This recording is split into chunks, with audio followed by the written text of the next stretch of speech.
जय हिंद दोस्तों, स्वागत है मेरे चैनल पर। दोस्तों आज हम इस वीडियो में देखेंगे यूपी पुलिस से रिलेटेड क्वेश्चन जो कि बार बार एग्जाम में पूछे जाते हैं। तो पहला प्रश्न हम देखते हैं। फर्स्ट प्रश्न कि भारत में कुल कितने उच्च न्यायालय हैं। तो भारत में कुल उच्च न्यायालय कितने हैं।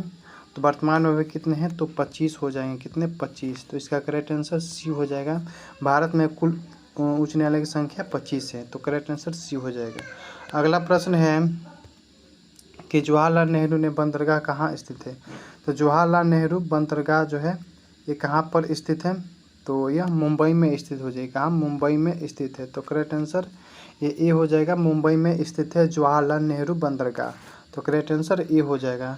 अगला प्रश्न देखते हैं। प्रश्न है कि भारत में राष्ट्रीय जलमार्गों की संख्या कितनी है। तो भारत में राष्ट्रीय जलमार्गों की संख्या जो है कितनी है, तो ये 111 है। कितनी, 111 है। तो करेक्ट आंसर बी हो जाएगा। 111 जो है भारत में राष्ट्रीय जलमार्गों की संख्या है। दोस्तों हमारे चैनल को अभी तक सब्सक्राइब नहीं किया है तो सब्सक्राइब कर लीजिए और वीडियो को जरूर अंत तक देखिए। अगला प्रश्न कि भारत का 25वां उच्च न्यायालय कौन सा है। तो 25वां उच्च न्यायालय जो है कौन सा है, तो यह आंध्र प्रदेश उच्च न्यायालय है। कौन, आंध्र प्रदेश उच्च न्यायालय जो है ये भारत का 25वां उच्च न्यायालय हो जाएगा। तो करेक्ट आंसर डी हो जाएगा। अगला प्रश्न देखते हैं कि राज्य की कार्यपालिका का शक्ति किसे निहित होती है। तो राज्य के कार्यपालिका जो होता है किसे, शक्ति को किसे निहित होती है, तो ये होता है राज्यपाल में। किसमें, राज्यपाल में। तो करेक्ट आंसर बी हो जाएगा। अगला प्रश्न है कि राज्यपाल को प्रतिमाह कितना वेतन प्राप्त होता है। जो राज्यपाल होते हैं राज्य के, उन्हें कितने रुपए मिलते हैं प्रतिमाह, तो ये 3,50,000। कितने, 3,50,000 रुपया जो है प्रतिमाह इन्हें मिलता है। तो करेक्ट आंसर डी हो जाएगा, 3,50,000। अगला प्रश्न देखते हैं कि राज्यपाल का मुख्य सलाहकार कौन होता है। जो राज्यपाल होते हैं उनके मुख्य सलाहकार जो होते हैं कौन होते हैं, तो ये राज्य के मुख्यमंत्री होते हैं। कौन, मुख्यमंत्री होते हैं राज्यपाल का मुख्य सलाहकार। तो इसका करेक्ट आंसर बी हो जाएगा, मुख्यमंत्री होते हैं। अगला प्रश्न है कि भारत का सबसे बड़ा बंदरगाह कौन सा है। तो भारत का सबसे बड़ा बंदरगाह ये मुंबई हो जाएगा। कौन, मुंबई जो है भारत का सबसे बड़ा बंदरगाह हो जाएगा। तो करेक्ट आंसर बी हो जाएगा। मुंबई जो है भारत का सबसे बड़ा बंदरगाह है। अगला प्रश्न है कि भारत का सबसे बड़ा बंदरगाह कौन सा है। तो भारत का सबसे बड़ा बंदरगाह ये मुंबई हो जाएगा। इसका करेक्ट आंसर बी हो जाएगा, मुंबई। अगला प्रश्न देखते हैं कि मीनाक्षी मंदिर जो है कहाँ पर स्थित है। मीनाक्षी मंदिर जो है ये कहाँ पर स्थित है, तो ये मदुरई में स्थित है। कहाँ, मदुरई में। करेक्ट आंसर बी हो जाएगा, मदुरई में स्थित है। नेक्स्ट प्रश्न देखते हैं कि गोलकुंडा कहाँ पर स्थित है। जो गोलकुंडा है ये कहाँ पर स्थित है, तो ये हैदराबाद में स्थित है। कहाँ, हैदराबाद में स्थित है गोलकुंडा। तो इसका करेक्ट आंसर बी हो जाएगा, हैदराबाद में। और हैदराबाद कहाँ है, तो तेलंगाना की राजधानी जो है हैदराबाद हो जाएगी। अगला प्रश्न देखते हैं। प्रश्न कि सिख धर्म का संस्थापक किसे माना जाता है। सिख धर्म के संस्थापक किसे माना जाता है, तो ये गुरु नानक को माना जाता है। किसे, गुरु नानक को सिख धर्म का संस्थापक माना जाता है। तो करेक्ट आंसर ये हो जाएगा, गुरु नानक।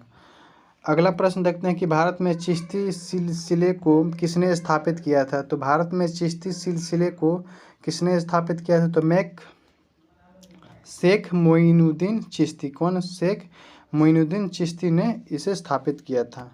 अगला प्रश्न देखते हैं। अगला प्रश्न है कि भारत में ग्रैंड ट्रंक रोड किसने बनवाया था। तो किसने बनवाया था भारत में ग्रैंड ट्रंक रोड, तो ये शेर शाह सूरी ने बनवाया था। कौन, शेर शाह सूरी ने बनवाया था। तो करेक्ट आंसर बी हो जाएगा, शेर शाह सूरी। अगला प्रश्न देखते हैं कि पानीपत का प्रथम युद्ध कब हुआ था। यानी पानीपत का जो प्रथम युद्ध हुआ था वो कब हुआ था, तो 21 अप्रैल 1526 ईस्वी को इसका युद्ध हुआ था। कौन, पानीपत का प्रथम युद्ध 21 अप्रैल 1526 को। अगला